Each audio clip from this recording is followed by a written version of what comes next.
Greetings, everyone. Welcome to the monthly meeting of the Cook County Housing and Redevelopment Authority, August 21st, 2024. I note the presence of a quorum, Commissioners Olson, Hanson, and Gabler, so we have a quorum present. We have an agenda in front of us. Could I hear a motion to approve the agenda? So move. In a second? Second. Yeah. All in favor? Aye. Aye. Approval of the July 2024 meeting minutes. Any comments on those? I move to approve the meeting minutes from July. Second. Minutes have been moved and seconded. All those in favor say aye. Aye. Opportunity for public comment. If there is no public here, I note the presence of Commissioner Sullivan as the County Board alternate rep and doing her duty here, so we appreciate that. New business, the discussion of the EDA interim director situation. Jason, do you want to start us off? Yes.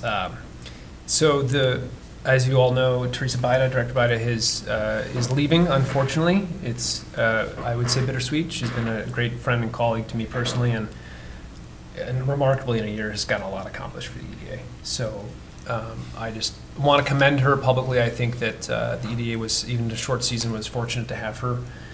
But she's going on to a wonderful opportunity and to be closer to family and friends, and that's a hard argument to make against. So just excited for her future endeavors and wish her the very best of luck.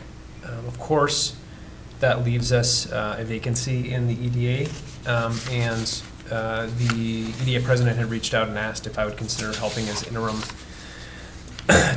until they get a new replacement. And to just let the board know, I mean, you're all aware of this request. I gave them some pretty specific terms under which I'd be willing to, or able to really, given time constraints, help them, to which they agreed. And then my second condition was that this board needed to give a nod of approval for me doing so. So that's why it's on the agenda. You can turn it down or approve this interim role. And also of note is I had offered, subject to your approval, to serve in that capacity through the end of September. I can do most things for a month, and then maybe not. So the option, if it's warranted and makes sense, we can discuss if they need another week or so, or if the person's starting, et cetera. But that was the soft commitment. Any questions about that? I don't have any questions per se, but I would make a comment or two. First of all, I'm comfortable with the idea of our executive director serving for a limited time, and I'm glad to hear there is a time limit. I know the position has already been advertised, so I would also hope the executive director might go to his Rolodex and see if there were any other candidates that might be available, and we should all do the same.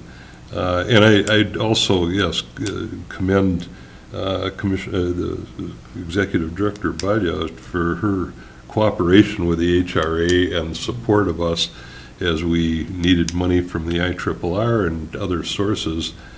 She was just really a great partner, and we'd hope that that partnership would continue as a partnership in the future.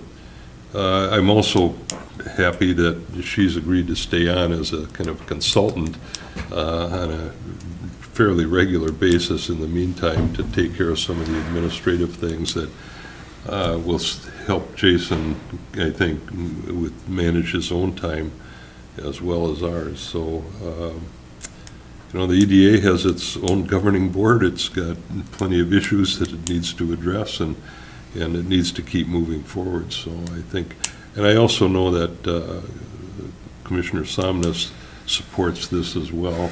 And so those are my comments, and anyone else, feel free. I'll propose the motion that we approve Jason acting as interim director of the EDA, given the constraints that he's already mentioned. I'll second that. Any further discussion on the motion that's been made and seconded? When does she leave? She's done it on the 30th, I believe. Okay. So it's It's as- a month or It's so. for, yeah, exactly. So it's literally for basically, I'm going to be meeting with her tomorrow, subject to this approval, to start the transition conversation. And as Commissioner Gabler, just for a little color here, indicated, she has agreed, fortunately, to remain available. And so there are things, obviously, in a month's time, learning the entire system of the EDA is just not realistic to be effective at it. So there will be some things that will be really a lot more efficient for me to reach out to her, and she can direct, hey, this is what needs to be done, et cetera. I don't know that I'd be comfortable, frankly, have agreed to it without having her as a resource to walk through some of that. That's So nice. I, again, want to commend her. She does not have to do that. She's going to be in another city entirely. But she really cares about the work she did and wants to be supportive, so. Good. Commissioner Sullivan, any thoughts? I'm just really appreciative that Jason is willing to serve in this role, and I hope you don't have too many sleepless nights. It's a huge task, but if anyone's up to it, Jason is. With his background and experience, as we all know, not just in housing, but in economic development. He would be the first person I would think of if I was sitting on the EDA board to serve in that role. So I'm, again, very appreciative of your willingness. Thank you. It's been moved and seconded. I'll call the question. All those in favor, say aye. Aye. Any opposed? Motion carried unanimously. I may change my mind in 3 weeks, but thank you for taking care of it. Just stay with us. Yeah. That's right. Take good care of Yeah. yourself. Dear All God. right, we have other businesses, the director's report. I know there's items of interest in that. Yes, Commissioner, would you like me to just kind of start going through the list here? Go for it. Of course, if commissioners have questions at any time, just please let me know. I'll just start with a quick update on Gunflint View. As you have seen, work continues. It's kind of fun. I heard from a colleague in Itasca County that occasionally they turn on the webcam to see what's going on that site. Oh, there is one? Yep. Yeah. Yeah. Sweet. Yep, so you can kind of, they had mounted it in the very back corner so you can watch as things progress. And see the link. Yeah, it's probably smart from a marketing perspective too. Exactly. Yeah. Speaking of, their website is up. I They saw have the a- sign up. They're they- taking yeah. rentals. They have a dedicated website. Heard some questions in the community about rents and such and that are posted, and obviously they're all in accordance with our agreements and the limitations of the rent restrictions therein. And there's, just might be helpful, when you look at a floor plan, you can click on view details and then it opens it up and says, this unit is one of the 80% AMI or 60% AMI units. And some of them aren't posted because they've already been spoken for. So they have, I think, I met with the developer this afternoon. I think they have 5 or 6 units that are being prepared to be leased, which, 10% of the building, considering there's not a 2x4 yet, is not a bad thing. A couple of those are the market rate units. So I just think it's fair to acknowledge that I feel like I've said this ad nauseum, but it probably bears repeating, that no one knows really what market rate means in Grand Marais for a new building. It's been decades since a building, Cobblestone and East Bay Suites, I think, are the most recent of a scale, and I think those were 2005. So almost 20 years. And so and those were for sale, those are a different product, Yeah. right? So my point is that nobody really knows what market rate is here, and the rents are higher than people are used to because that's the costs that they have to contend with. And it is the developer's risk to try to ask for what they can get for those market rate units, and they may not get it. They may have to make concessions or lower rents, et cetera. I know that there's some consternation or confusion in the public, and I understand why people aren't used to seeing, honestly, market rate rents in Cook County. If you go to Duluth or St. Cloud or Minneapolis, that's what market rate is. So I just want to make that clarification. That's why 47% technically of the building has some rent caps on it for 10 and 15 years respectively. And obviously I wish the developer success in filling it up because it means that there's a need. It means that they're meeting some of that need. So that's all for that. Yeah, go ahead, Commissioner. Do they have any plans for phase 2 yet? It's funny you mentioned that. We talked a little bit about it today. And I said, well, let's fill this one up and see how it goes. But of course, they're thinking, depending on how the demand shows for this, they have an option on phase 2 in our agreement. I think it's for 5 years. I'd have to double check the term limit of that option, but it would make a lot of sense if it was a good fit. I will say that it is subject to a conditional use permit approval from City Council. So there are obviously still some administrative processes they would have to go through to get approved for that. Would it be the same building replicated, or? Correct, yep, they would Yeah. do basically a mirror image. And they're building, it's interesting, learning today from the developer, like they knew there was bedrock, they didn't know there was bedrock. And so they've had to redesign some of the garages. They're gonna be building, I think, 30 garages on the site that can be rented from tenants. But, how you construct that into a piece of rock changes things a little bit. So on the fly, they're learning and they're trying to make the best of the site that they were given. And now, I guess it's fortunate if they do a phase 2. Again, for the record, there is no imminent plan for phase 2. It's just a right they have in the option agreement we have with them, subject to further approvals. But if that all were to materialize, they're taking the lessons learned from this and they can apply it for the second one. So, yeah, I think if that we can cross that bridge, it will show that there's a need and there's people that want to live in this type of product and building. So speaking of, we are starting the payroll review process and certified payrolls for the IRRR portion, working with their finance person to make sure that's all in order before we start doing the reimbursements, et cetera.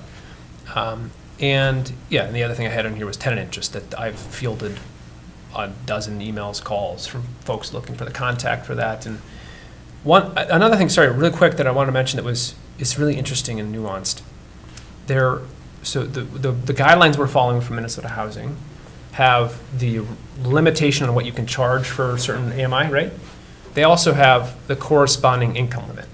So it's not just saying, they're going to rent a unit at X, $1,000 or whatever. Because if that was the case, then whoever got there first would just rent it. Like, even if that person made 6 figures, they'd say, great deal, and they'd, rent it. So there's a corresponding income qualification.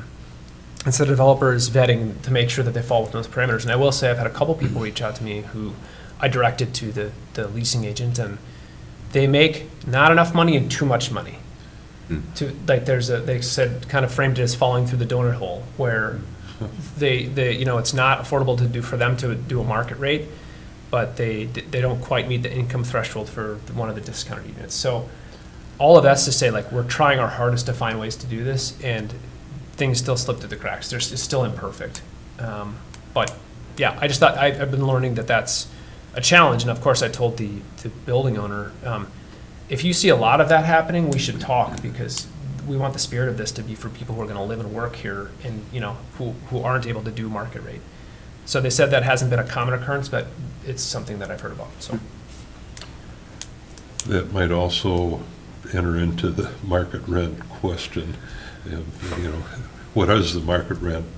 And an adjustment to fit somebody who isn't able to take one of the assisted units would probably be the first place to start. yeah, and again, the developer wouldn't like me saying this, but it's the truth. Rents are negotiable. Yeah. So I just like to remind tenants, I could be clear, like, it's so early that they're not going to want to discount a bunch of rents because there's interest in people, aren't able to pay the rents or okay with paying those rents. Point is, just like a home purchase, you can talk with a landlord about the lease, and you can agree or not agree on rent terms. So to your point, if it gets to that place where they're just not able to fill them up, then that's where they can have those conversations. Any other questions about Gunflint View? Okay. So, fun one, Bjorkburg. I'm sure everybody has heard about the council meeting last week. Obviously disappointing from the HRA's perspective, a project that my first email from the developer was April 27th, 2022. To just speak to how long these conversations can take. And a lot of things are pie in the sky until suddenly they're real. And then a team is assembled, and civil engineering and architecture and boring samples and all the things that are necessary come together.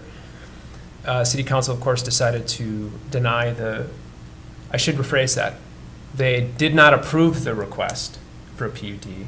And then on the 28th, they're going to have to formally deny the request. That's a process that they do. I'm not sure the mechanics of that. On the 28th. Yep, on the 28th. So I have, as you can probably well imagine, been talking with a lot of people about this particular project, and working a lot and talking a lot with the developer about what this means and how we proceed. And I just want the board to know, I talked with John last night, the developer. I want you to know that he and I have, I think, reached agreement on a position. I want to make sure that this doesn't impact future work of the HRA in progress of getting houses built. Like, this particular project, of course, I support it and want to make sure something happens at the site. But this is a larger conversation about housing and making sure that we understand what the city does and doesn't want and what those parameters are. And I just met with Administrator Roth before this meeting. He's invited me to join a city council working session to talk about that very thing. So clearly there's been some questions out of this, out of the decision and the conversation, which was about 7 hours worth at 3 meetings for this project.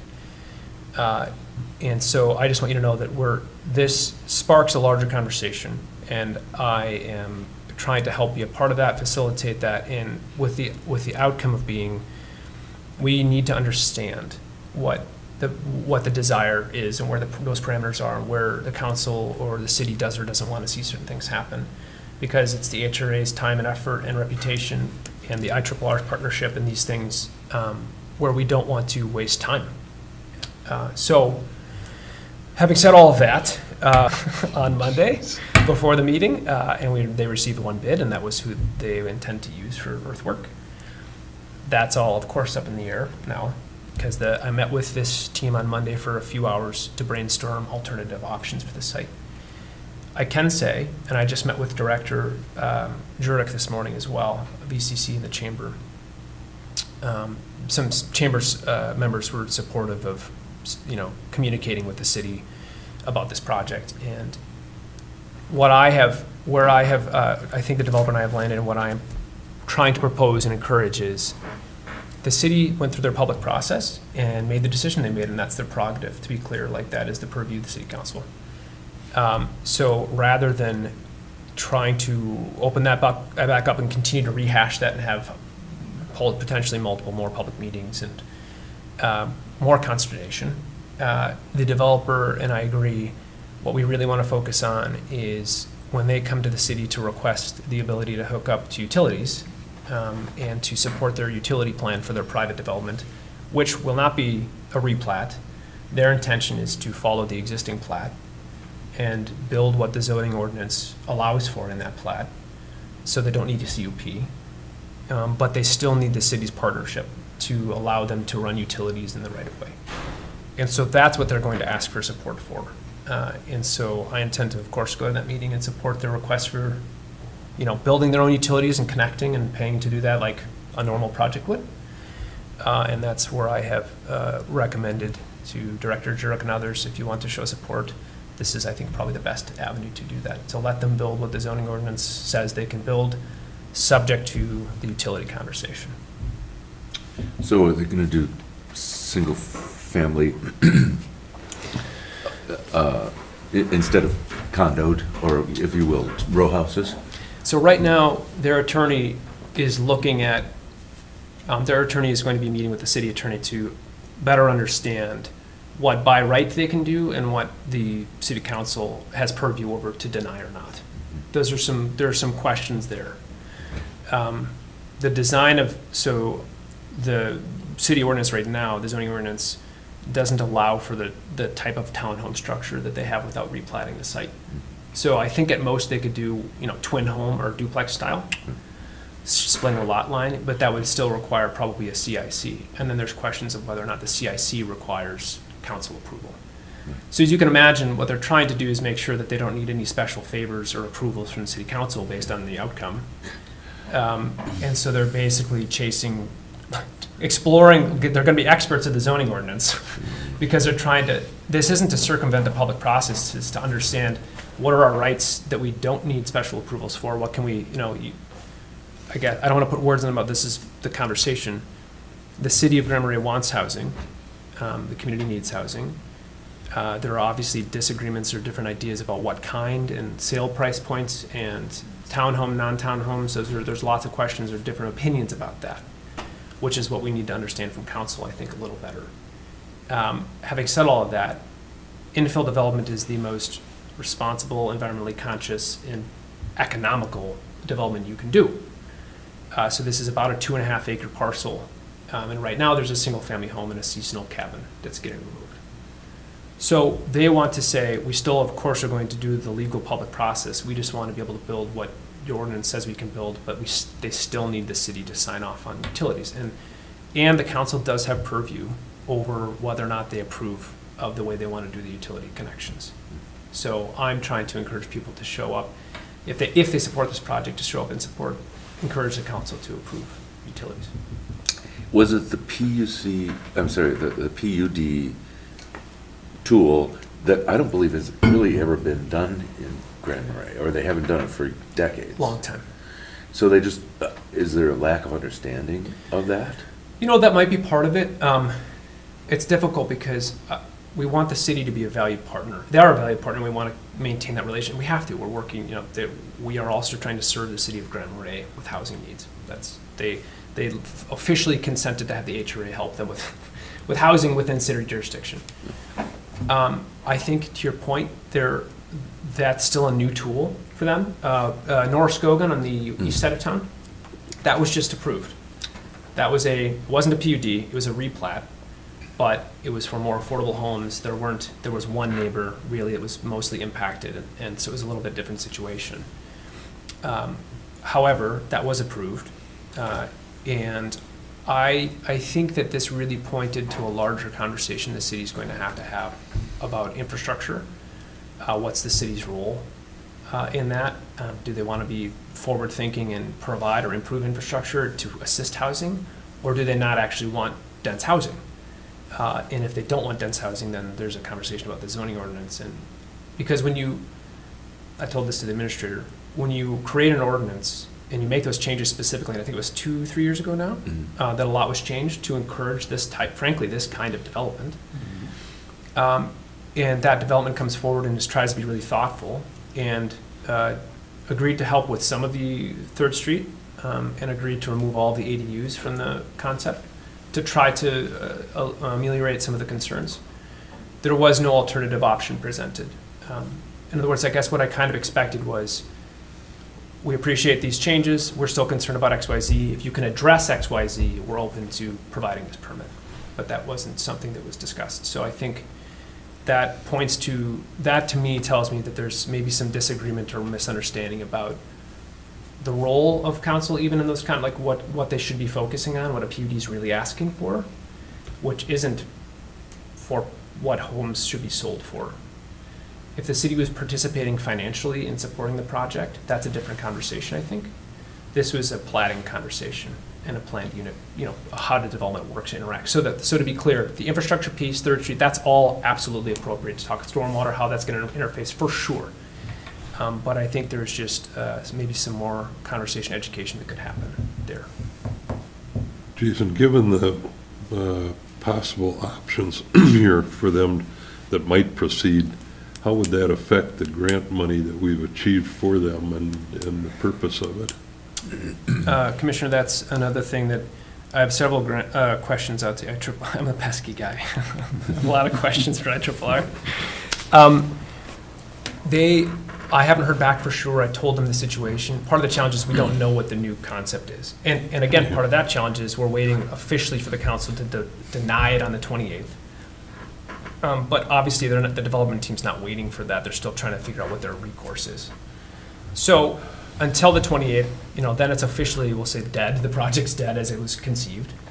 Then I will find out after the city and the developers' attorneys talk and figure out what the legal rights and non-rights are, or where the city council has their jurisdiction or not.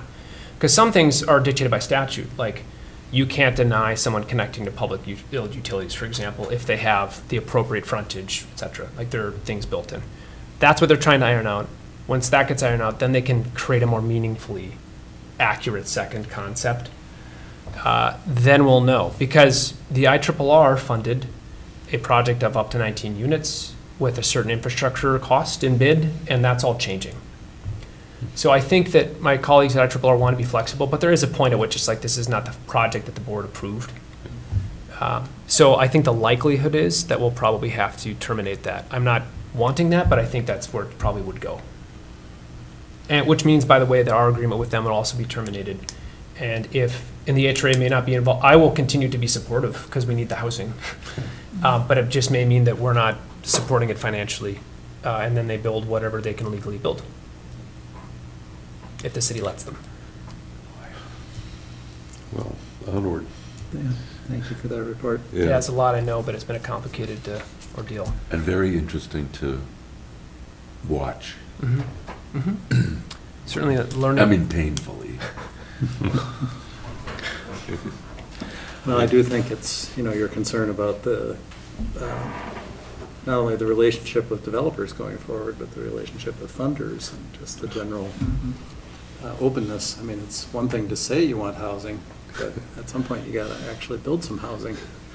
And it's frustrating that it's, sort of like, yeah, we need housing, unless it's actual housing. And then we don't want it. We're not so sure in that case, yeah. Yeah, so it's you gotta kind of put your money where your mouth is, or especially other people's money. It's very disrespectful, I think, in my opinion, to kind of lead people on and then shut them down. It's a lot of time and effort gone to waste, and a blow to the reputation of the community, I believe. It doesn't make it easier to attract other developers to the No, exactly.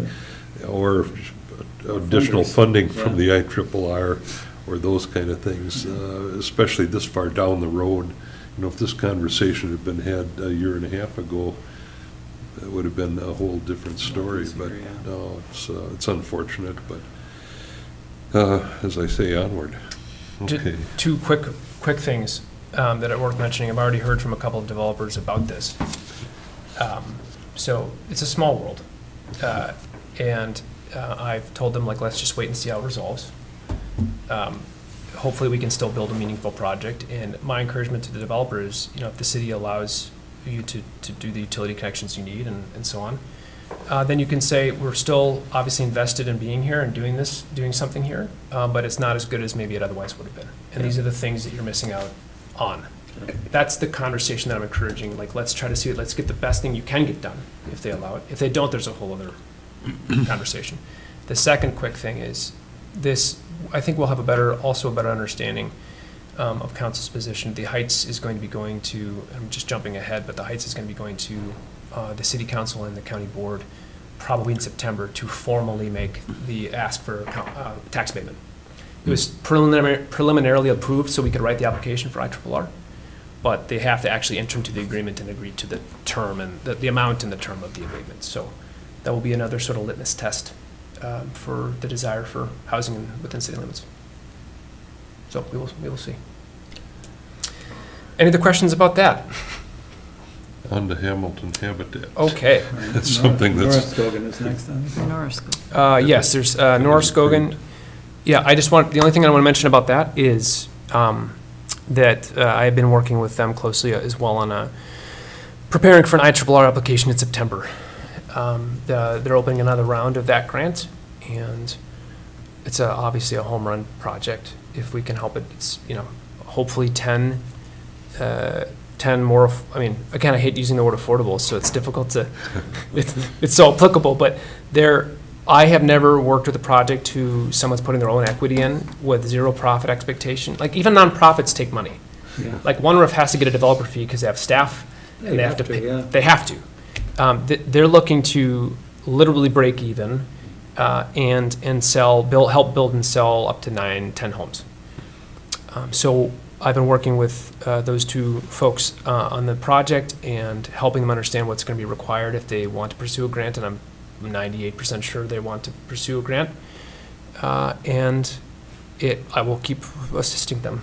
And then hopefully we submit one by the end of September. That's the objective. And then the IRRR board will meet in, I believe it's December. So that's Norris Gogan. I'm kind of surprised sometimes. I feel like I have a spreadsheet built into my brain, and I see columns and numbers, and sometimes I mix them up, but there's a lot moving around. On a different tone, and I think for the record, it's important to reiterate, our objective is to be good partners with the city of Grand Marais. That's what we want. And we want to build housing as they say that they agree we need, and we just want to make sure we're clear on what that means, if that's a fair assessment. Hamilton Habitat, we closed on the land transfer to them on the 31st. And so they own it, and they are getting to work on 2 units on 2nd Street. So that's worth mentioning and celebrating. A little small victory, I guess. 2 at a time, if that's what it takes. Slow and steady. Yep. And something that I mentioned at the council meeting, actually, there was a lot of apparent consternation about, like I said, the price points. And I made a point to mention, because the mayor had asked about that the HRA is working on a variety of projects across typologies and income levels. We're trying to do from Hamilton Habitat to 51 units of apartments to North Skogan, like we're helping all of them. So we try to love all of our housing children equally and provide the support that's appropriate that we can. So I just think it's important for the community to even hear, like, the HRA recognizes we need housing all across the board, and we're not just picking the market rate housing. We're trying to leverage that to bring more affordable housing. And in the background, we're doing things like helping North Skogan and Hamilton Habitat and Birchwood and Harborview and Grand Marais Apartments. Like, I'm working with all of those. So it's just worth reiterating. They may not see it because there's not a big crane on those sites per se, but we're still trying to help those projects. So, spiel over. Sorry, I'm a little soapboxy today. It's been a couple weeks. I believe you need to reiterate that anytime you can. Yeah. We all do. Yeah. Temperance Trails will be on the County Planning Commission on September 11th. That is the Toffee project. I received yesterday, I think, so I just didn't have time to attach to the agenda, but the land use, land services sent out a public notice for the public hearing for that project, because it is a replat. And just a couple of things worth updating you on, and that I want your sort of nod to proceed with. One is we originally, of course, contemplated up to 20 units at that site. Well, the site disagrees. Overhead power lines, one thing. The 50% open space requirement for a PUD obviously complicates things. There are no shortage of wetlands on the site, of course. And the septic, in Cook County, you need to have a site for the septic as well as a backup site for the septic when you're constructing new. It just takes up more land. And then you put the road in. And so all of that's to say, the scale has been reduced because it has to be to meet the CUP, which was approved for the site. So it's more likely to be between, I'd say, 14 and 16 units at the end of the day. They have done, to make sure that they adhere to the time frame that the board approved, I think it was last month, maybe the previous month, extending it to the end of September, they have completed a phase 1 preliminary plat application that includes 10 units. So in other words, our agreement with them stipulates that they build at least 10 houses and at least 25%, so 2.5 houses doesn't count. At least 3 of those is at that entry-level price. So they're wanting to make sure they at least adhere to the bare minimum of the agreement, recognizing there's a phase 2, there's a chunk of, I think it's probably 6 acres or so that remain, that they would want to plat out. And the objective, I just talked to him today, the objective is to get this approved if the county planning commission approves it. If they need some changes, they can table it and make some changes, and then just to get the approvals so we close. And then they can start doing survey work where they actually delineate the lot lines because the plat's approved. With then in the spring, doing the public bid request for the IRRR. And to remind folks, they received $100,000, which is we're very grateful for. Also in the scope of a project, it's not a lot of money. So we're trying to figure out timing and costs and such. So that's the plan now. Once it's approved, we close. They go in and do some prep, and then in the spring they will go do all of the infrastructure work with picking the public respondent to the bid, And then we get at least 10. But in between closing and the end of the year, they're planning on finalizing phase 2 of the plat and then submitting and getting that approval. So the whole thing's just done. Because the IRRR grant requires that all of that's done at one time, like the infrastructure's all part of one package. Again, it's an exercise in Gantt charts and 3D Tetris, and I think we're gonna make it work.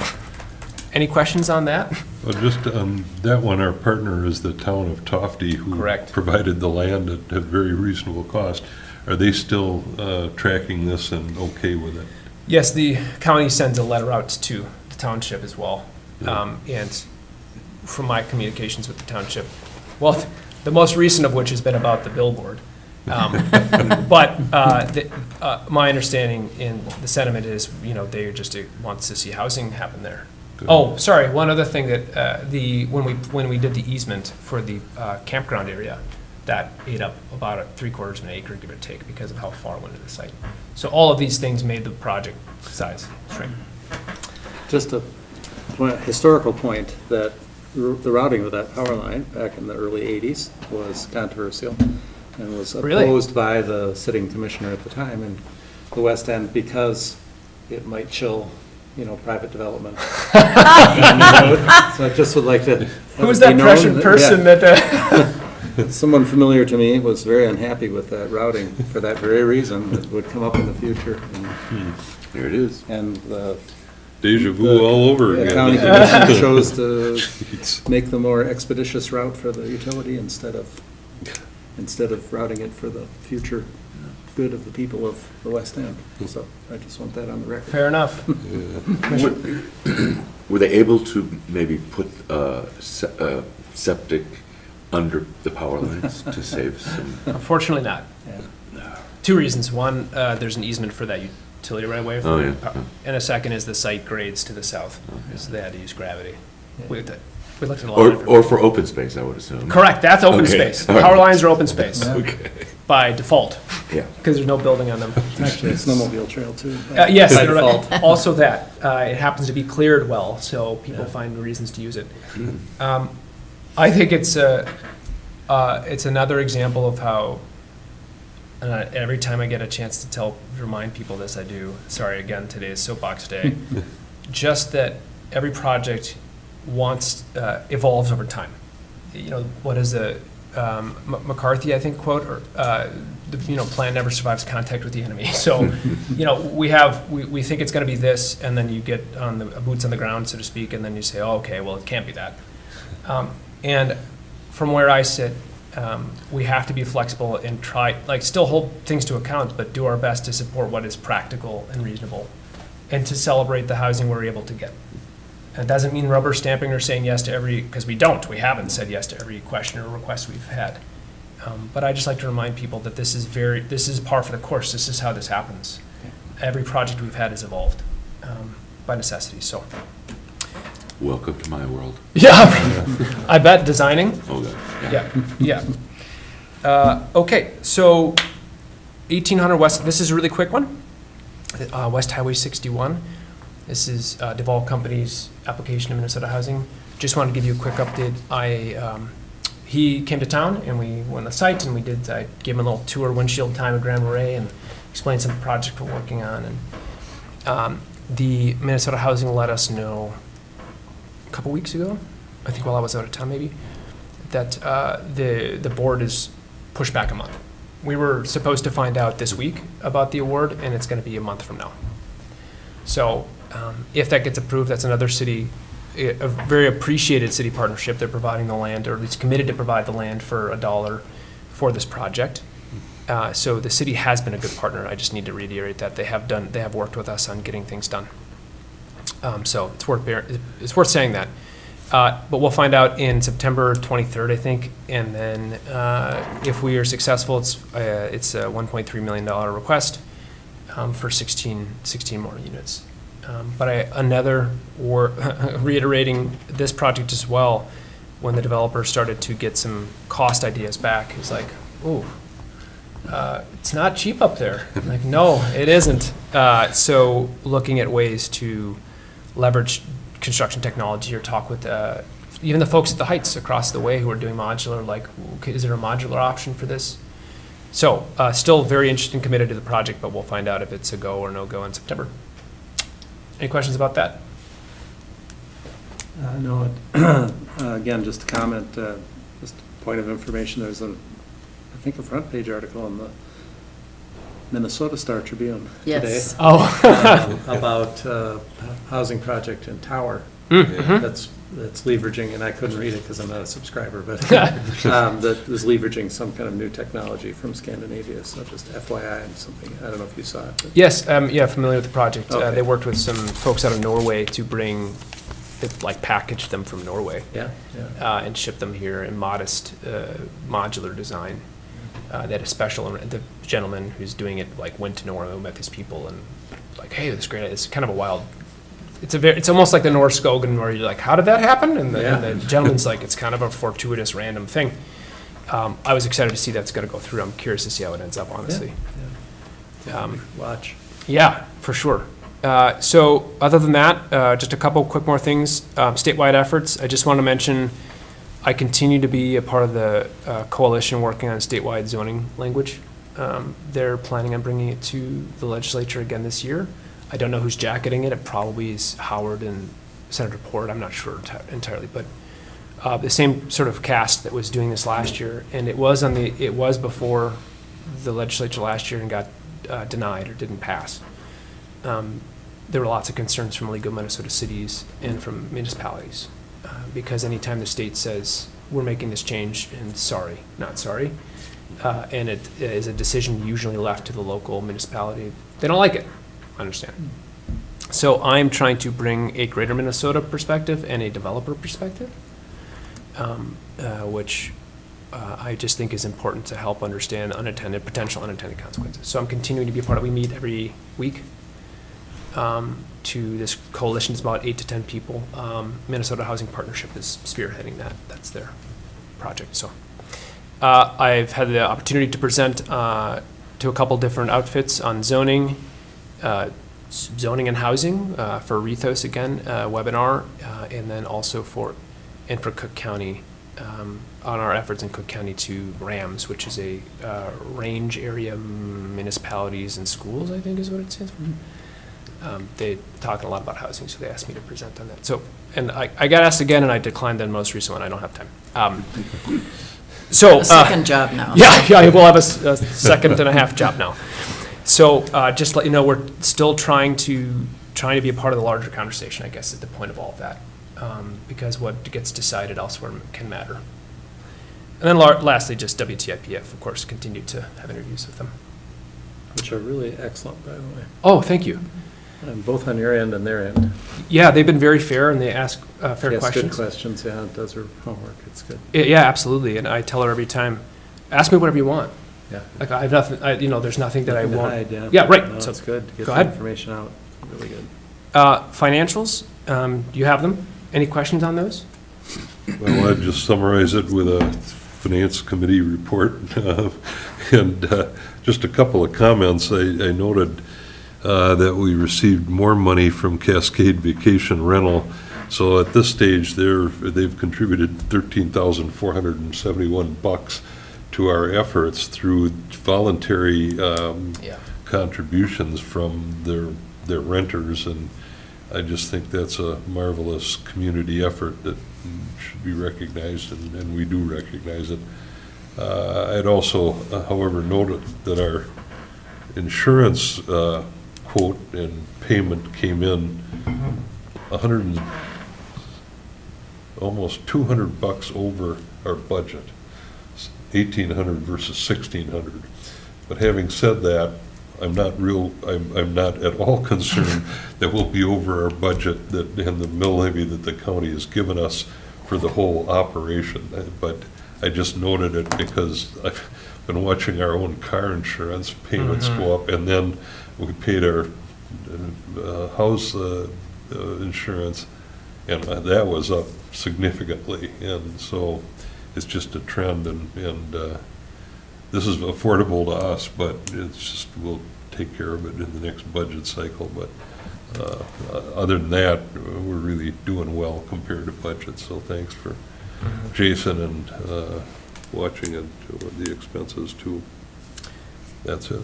Commissioner, yesterday I received an MCIT, what do they call it? It's an estimate of next year's insurance cost, and they're slightly higher still, so. Just so you know, expect that. That's the sort of trend on every line item, it seems. So there were two things that popped up as other topics that I wanted to make sure of, and Commissioner Sullivan was present for the first one. This is a harbor view conversation.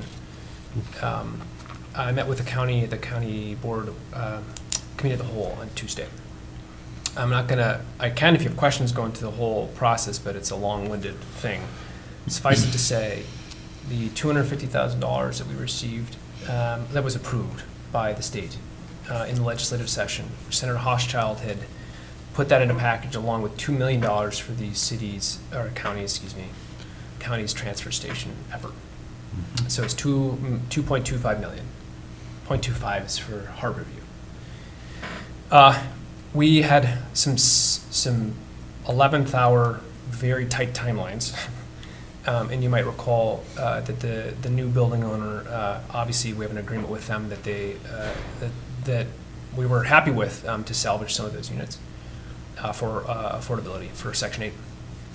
We learned last week, Administrator York and I, in a meeting with IRRR, that those funds are they're not coming through IRRR's pass-through. They're being, like, IRRR was directed by the state to bond for that money. In other words, it's basically an IRRR grant.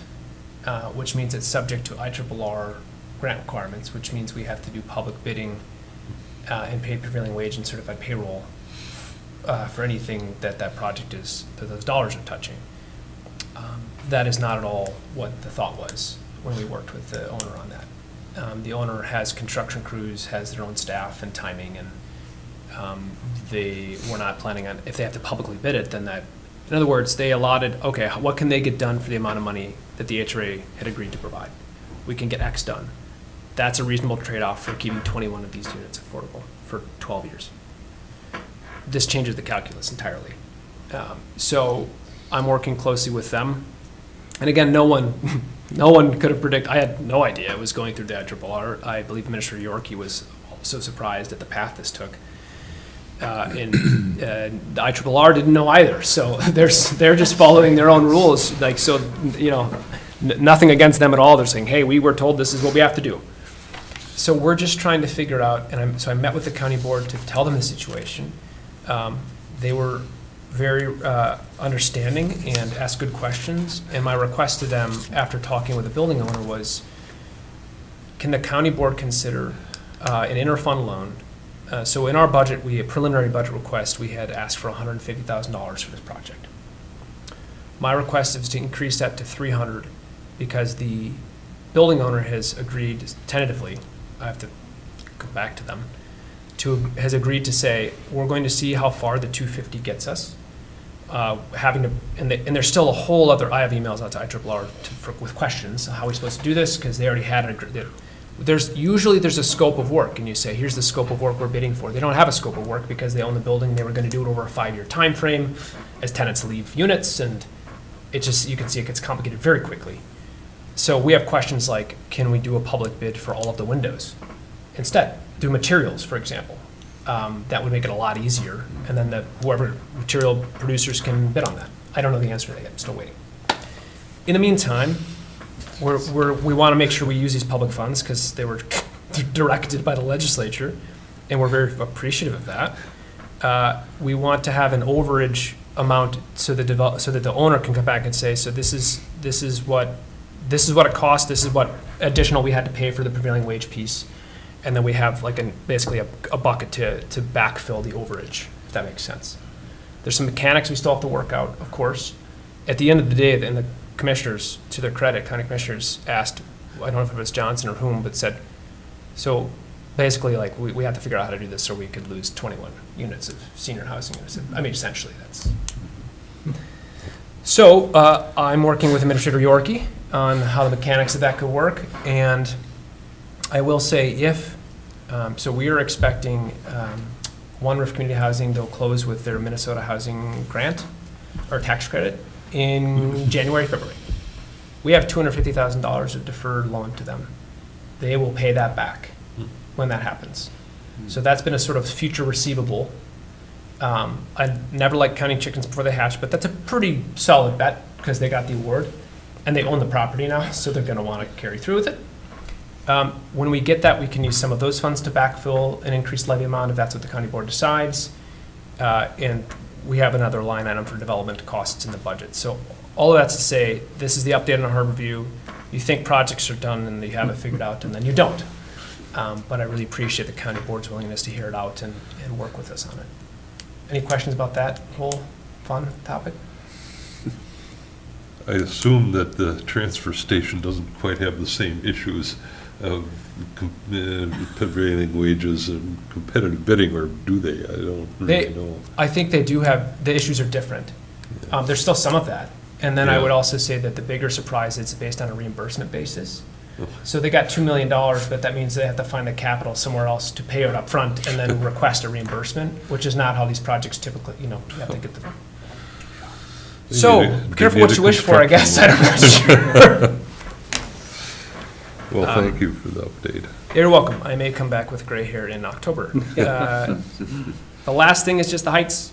Preparing for that tax abatement conversation, I talked with Mike Roth today. I have submitted a notice to Ellers.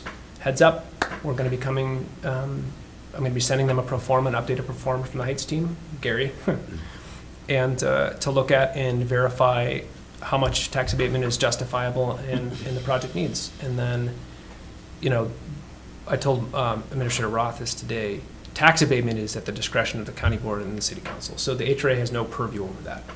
TIF districts, slightly different.